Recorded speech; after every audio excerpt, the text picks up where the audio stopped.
Welcome on my YouTube channel NEET biology insight. तो इसमें आज हम सबसे पहले अपना चैप्टर शुरू करने जा रहे हैं ह्यूमन रिप्रोडक्शन।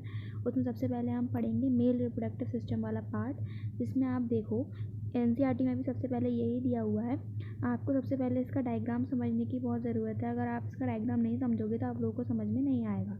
सबसे पहले आप ये देखो, हमारे आप लोगों के पास ये बगल में दिख रहा होगा आप लोगों को पार्ट्स एंड फंक्शन के पास में।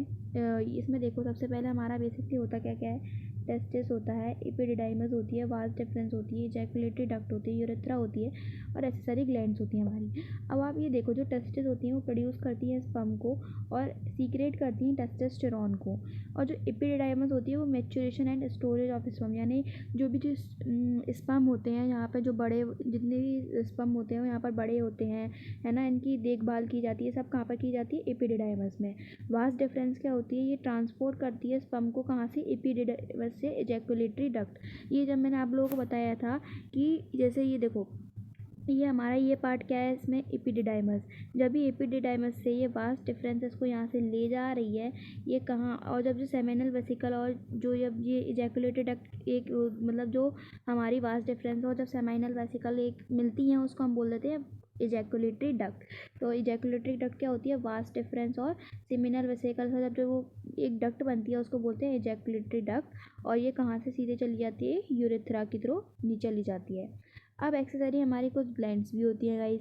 देखो एक्सेसरी ग्लैंड्स में कौन कौन सी होती हैं? सबसे पहली होती है हमारी सेमिनल वेसिकल होती है, दूसरी होती है हमारी प्रोस्टेट ग्लैंड होती है, तीसरी होती है हमारी बल्बो यूरेथ्रल ग्लैंड होती है। ठीक है, ये तीन होती हैं। सेमिनल वेसिकल तो फ्रक्टोज में रिच होती है एंड नरिश करती है स्पर्म को, जबकि जो प्रोस्टेट ग्लैंड होती हैं वो अल्कलाइन फ्लूइड होती हैं।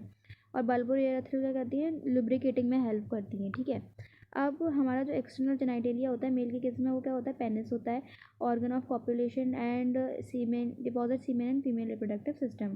Scrotum sac that hold test. Scrotum क्या होता है? एक स्ट्रक्चर होता है जो कि टेस्टिस को लेके लिया रहता है। और जो स्क्रोटम है वो बाहर इसलिए प्रेजेंट होता है क्योंकि जो हमारा बॉडी का टेम्परेचर है उससे थोड़ा बहुत हमें टेम्परेचर कम चाहिए रहता है, इसलिए वो बाहर रहता है स्क्रोटम। ठीक है, अब आप देखो स्पर्मेटोजेनेसिस में भी मैंने आप लोगों को भी यहीं पे जिसको पूरा बता दी। स्पर्मेटोजेनेसिस का मतलब क्या होता है? स्पर्म को बनना, यानी सबसे पहले एक गोनिया था जो कि कैसा है? डिप्लॉयड है गाइस। अब हम इसकी अभी देखो, अभी माइटोसिस होगी तो प्राइमरी स्पर्मेटोसाइट ही रहेगा और डिप्लॉयड ही रहेगा, और जब हमने इसकी मियोसिस कराई तो ये सेकेंडरी स्पर्मेटोसाइट में टूट गया। अब जब इसकी मियोसिस 1 हुई गाइस, ये ठीक है, ये मियोसिस 1 थी हमारी। अब उसके बाद में जब हमने इसकी मियोसिस 2 कराई, जब ये स्पर्मेटेड में कन्वर्ट हुए तो ये कौन सी हो गई हमारी? 2 मियोसिस, सेकेंड मियोसिस हो गई। अब जब हमारे स्पर्मेटेड स्पर्मेटोजोआ, गाइस देखो एक स्पर्म और स्पर्मेटोजोआ एक ही वर्ड होता है, हम इनमें कंफ्यूज जाते हैं, तो आप ये याद रखना स्पर्म और स्पर्मेटोजोआ एक ही वर्ड होता है। जब इसको कन्वर्ट हो जाता है तो उसको हम इस प्रोसेस को बोल देते हैं स्पर्मियोजेनेसिस। जब स्पर्मेटेड स्पर्मेटोजोआ हमें कन्वर्ट हो जाते हैं उसको बोल देते हैं स्पर्मियोजेनेसिस। अब आप एक बार जल्दी से इसका डायग्राम देख लो। ये मैंने आप लोगों को जैसे बता दिया है, ये वास डिफरेंस है, ठीक है, और ये हमारी यूरेथ्रा है, ये हमारी पेनिस है, ग्लांस पेनिस है, यूरेथ्रल ओपनिंग है, स्क्रोटम है, टेस्टिस है, एपिडिडाइमस है, ठीक है, और फिर ये हमारा यूरेथ्रा है, और फिर ये बल्बो यूरेथ्रल ग्लैंड है, ये हमारे प्रोस्टेट ग्लैंड है, ठीक है, ये हमारी इजैकुलेटरी डक्ट है, एक मिल के घूमती है, ये हमारा सेमाइनल वेसिकल है, ये हमारा यूरिनरी ब्लैडर है। ठीक है, अब आप एक बार जल्दी से स्पर्म का स्ट्रक्चर देख लो। मैं आप लोगों को जल्दी से स्पर्म का स्ट्रक्चर बता रही हूँ, आप लोग जल्दी से स्पर्म का स्ट्रक्चर देख लो। ठीक है, जल्दी।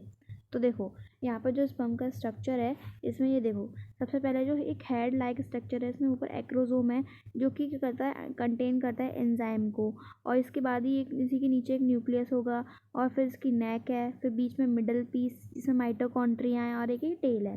बस स्पर्म का बहुत ही ईजी सा काम है। स्पर्म कुछ नहीं है, बस थोड़ा बहुत हम लोगों को याद रखना है।